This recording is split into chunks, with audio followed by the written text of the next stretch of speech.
नमो नमः।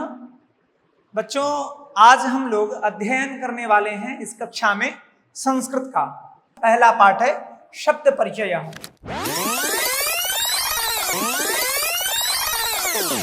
अब आगे बढ़ते हैं, ठीक है। अब अगला अनुच्छेद देखते हैं क्या है। एतौ कौ। अब देखिए एषः, एषः हो गया एक वचन। क्या है? एषः एक वचन। एषः का अर्थ क्या बताया था? यह। अब यहां क्या है? एतौ। एतौ का अर्थ आपको बतला रहे हैं बच्चों। एतौ, एतौ मतलब ए दोनों। एतौ का अर्थ क्या हो गया? ए दोनों। किनके बारे में आया? ए दो हैं, यहां देख रहे हैं दो, ए दोनों। एतौ। अब आप वचन तो पकड़ समझ गए होंगे, दो का बोध हो रहा है, कौन सा वचन हो जाएगा? द्विवचन। दो का बोध हो रहा है इसलिए द्विवचन। एतौ शूनकौ स्तः। शूनकौ, शूनकौ ताल पे श का उच्चारण कीजिएगा। शूनकौ। कौ नहीं पढ़ते हैं इसको, कौ पढ़ते हैं। संस्कृत में इसी प्रकार उच्चारण करते हैं। शूनकौ। एतौ शूनकौ स्तः। एतौ, एतौ नहीं उच्चारण कीजिएगा। क्या उच्चारण कीजिएगा? एतौ शूनकौ स्तः। स्तः इसका उच्चारण क्या करेंगे? स्तः। अस्तः नहीं बोलेंगे, स्तः। जैसे अस्ति ऊपर में था ना, अस्ति। अस्ति का अर्थ है। अस्ति का अर्थ है। अस्ति मतलब है एक वचन। और स्तः, स्तः का अर्थ भी क्या है? स्तः, स्तः है और हैं। हिंदी में आपने फर्क पढ़ा होगा, है एक वचन और हैं बहुवचन, लेकिन यहां संस्कृत में द्विवचन है, हैं। ए दोनों। ये तो मतलब क्या बताया? ए दोनों। शूनकौ। अब एक वचन में रहेगा तो शूनकः, द्विवचन में क्या हो जाएगा? शूनकौ। शूनकः का अर्थ हो गया कुत्ता। शूनकः, शूनकः का अर्थ हो गया कुत्ता। लिखा हुआ आप लोग को पता चल रहा होगा, कुत्ता। और यहां हो गया शूनकः एक वचन और इसका द्विवचन हो गया शूनकौ। तो आपको यदि एक वचन आ गया है तो द्विवचन भी आसानी से सीख जाएंगे। दो कुत्ते। शूनकौ का अर्थ क्या हो गया? दो कुत्ते, है ना। शूनकौ का अर्थ हो गया दो कुत्ते, द्विवचन में हो गया। तो शूनकौ का अर्थ क्या हो गया? दो कुत्ते। ए दोनों कुत्ते स्तः हैं। ए तो मतलब ए दोनों, ठीक है।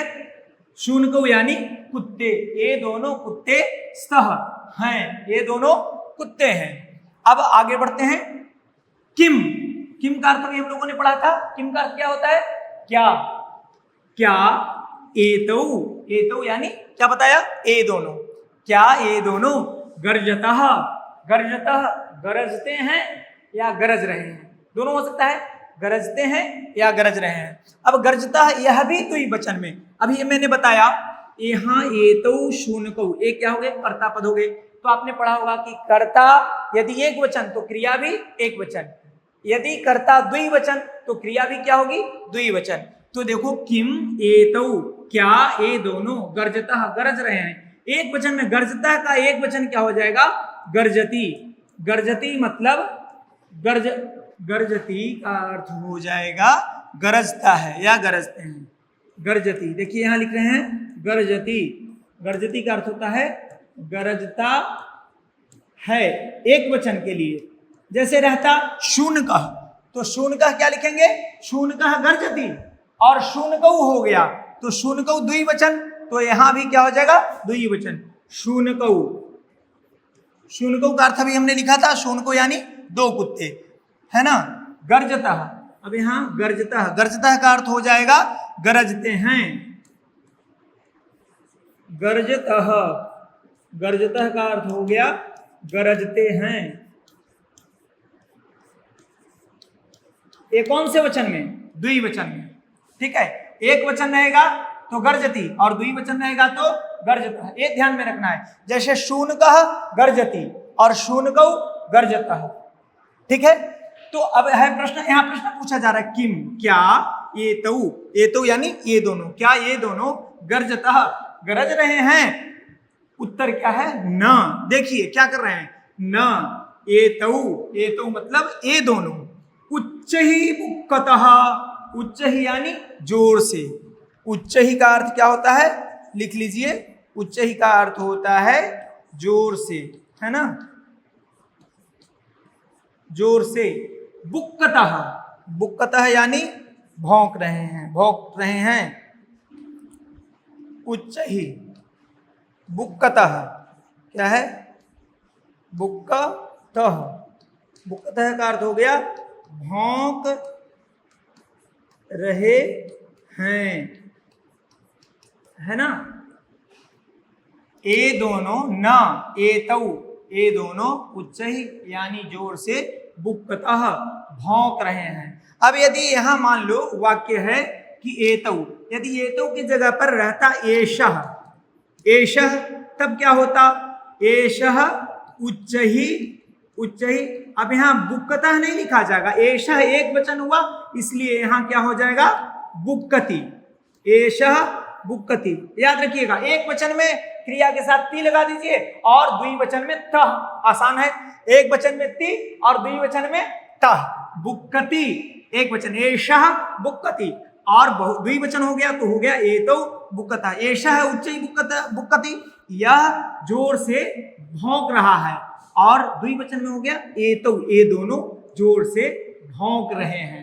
ये शब्दार्थ कर लिए होंगे इस अनुच्छेद का। आगे बढ़ते हैं।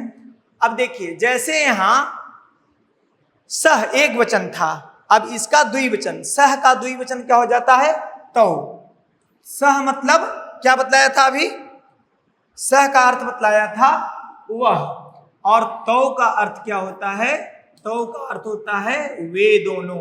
याद रखना है, तौ मतलब वे दोनों, तौ अर्थम किम, वे दोनों।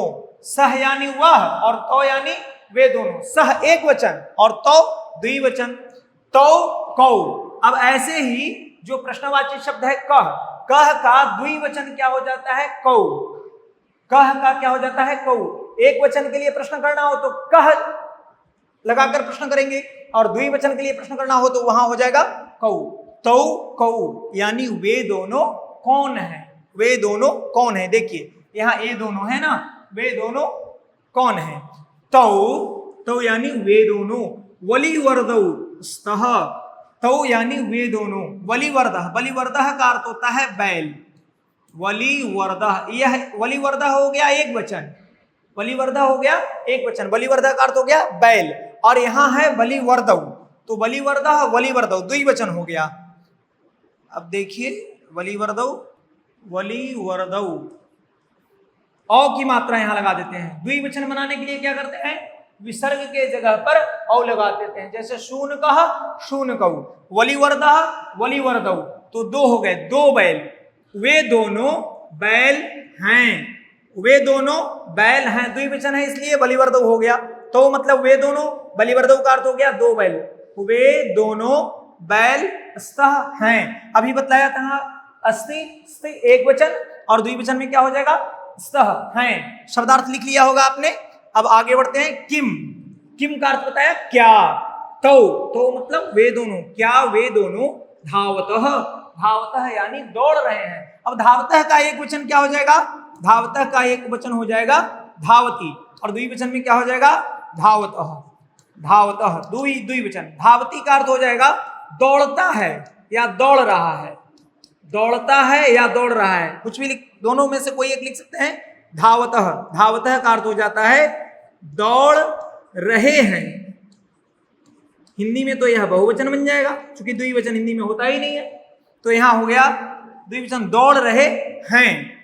किम क्या वे दोनों, धावतः दौड़ रहे हैं, क्या वे दोनों दौड़ रहे हैं। देखिए चित्र में क्या, न, क्या उत्तर दिया जा रहा है, न, नहीं, तो यानी वे दोनों। यहां देखिए वे दोनों क्षेत्रम कर्षतः, क्षेत्रम का अर्थ होता है खेत, क्षेत्रम का अर्थ होता है खेत, क्या होता है, खेत। कर्षतः, कर्षतः का एक वचन है कर्षति, कर्षति का अर्थ है जोतता है, और यहां दो हैं तो हो गया कर्षतः। कर्षति जोतता है, क्या है, जोतता है या जुताई करता है, और इसका द्विवचन हो गया कर्षतः, कर्षतः यानी जोतते हैं या जोत रहे हैं। ठीक है। अब देखिए हम लोगों ने क्रियापद क्या क्या पढ़ा, गर्जति, गर्जति एक वचन, गर्जतः द्विवचन। बुक्कति इसके पहले पढ़ा था, बुक्कति एक वचन, बुक्कतः द्विवचन। शिव्यति एक वचन, शिव्यतः द्विवचन। उसी तरह से वहां कर्षति, कर्षति एक वचन और कर्षतः द्विवचन। जैसे सह कर्षति, वह जोतता है, और यहां लिखेंगे, यहां यदि सह लिख देंगे सह कर्षतः तो वाक्य अशुद्ध हो जाएगा, गलत हो जाएगा। क्यों? क्योंकि सह एक वचन और कर्षतः द्विवचन, और कर्ता क्रिया का मेल क्या कहता है कि यदि कर्ता एक वचन तो क्रिया भी क्या होनी चाहिए, एक वचन। कर्ता द्विवचन तो क्रिया भी क्या होनी चाहिए, द्विवचन। तो यहाँ होगा तौ कर्षतः, तौ कर्षतः, है ना। सह एक वचन और तौ द्विवचन, तो तौ जब आएगा तब यहाँ कर्षतः होगा। यहाँ क्या आया, तौ क्षेत्रम कर्षतः, नहीं वे दोनों खेत जोत रहे हैं, है ना, या जोतते हैं, वे दोनों खेत जोत रहे हैं। स्पष्ट है?